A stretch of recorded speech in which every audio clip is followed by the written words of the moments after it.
paragraph number 2. In paragraph number 2, we want to make it very clear why we're not at fault. We're going to have to just refuse to give the customer what they want, and the more clear you are, the better. You want to be very clear. Probably the best way to be clear is you just say you cannot do it. I'm not responsible, and so it's out of my control. Let's look at these examples. Now you can notice right away there's a lot more writing here, isn't there? Well, of course, because we're trying to explain the situation. And when we explain the situation, we have more details to worry about. That's really the key point of the letter of negative adjustment. We want the customer to understand why we cannot give them what they want. They may not be happy with that. They may be dissatisfied with that. They may feel uncomfortable. But at least if they understand why, maybe they can think, well, they can understand our point of view. They can think that we're reasonable. And we take them serious, but we just cannot give them what they want.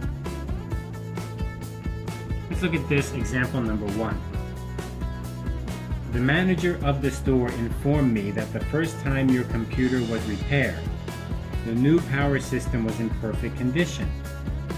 Mr. Chen, the manager, said that because the same problem has occurred twice, the cause could be your home electric supply. Computers are very sensitive to electric voltage surges.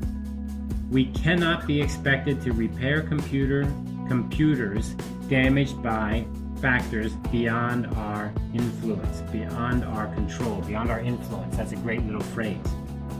So this is explaining what happened. I called and Mr. Chen told me this. And I cannot pay for your repair because it's not our fault, it's your house electricity fault. Right there, it says it very clearly. So that's a business to consumer. Let's take a look at a different situation, which is a business to business. Now, what's the biggest difference between business to consumer and business to business?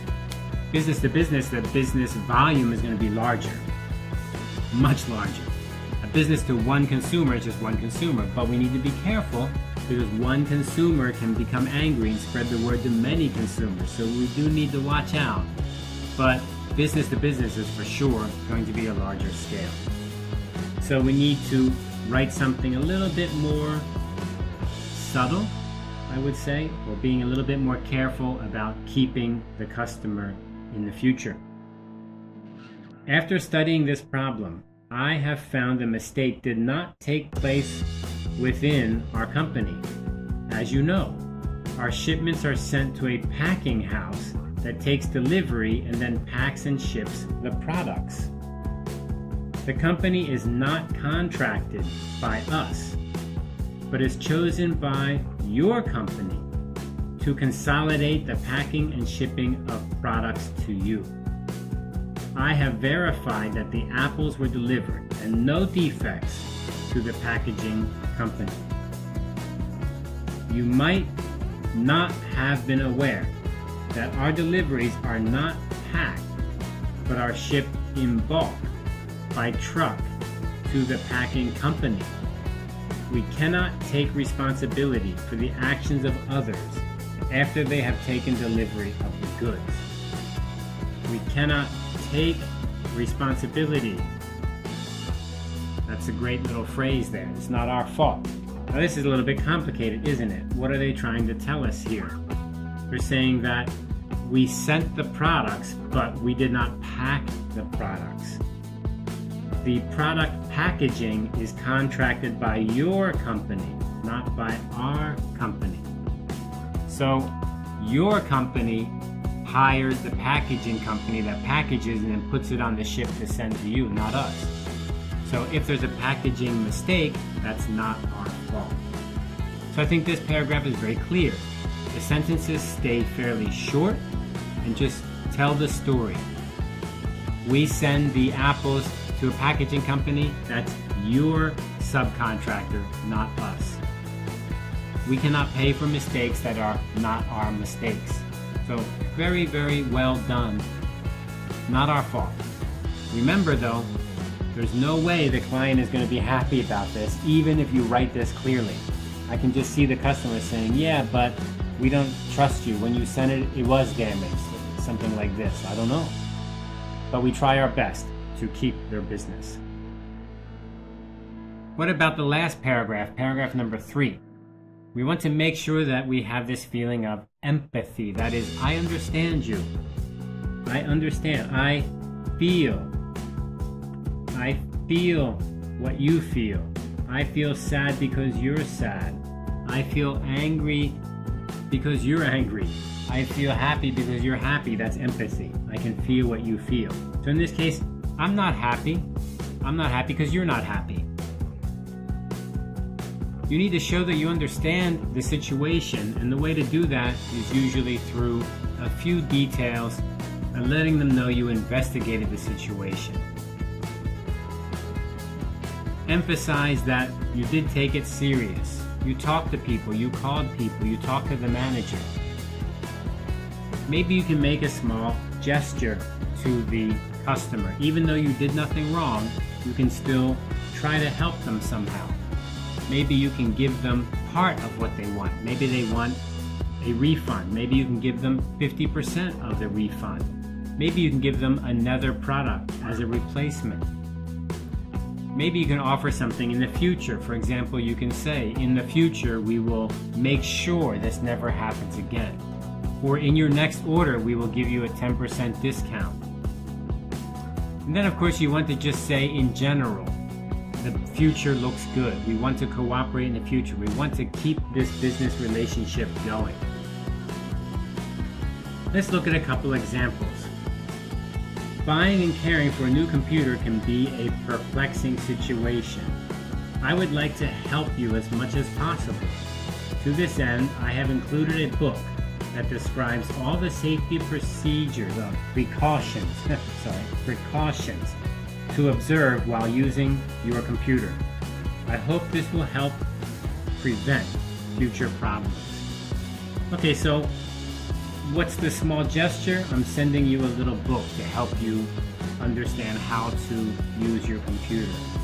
That doesn't sound like such a big deal, does it? In fact, that sounds like, not a big deal.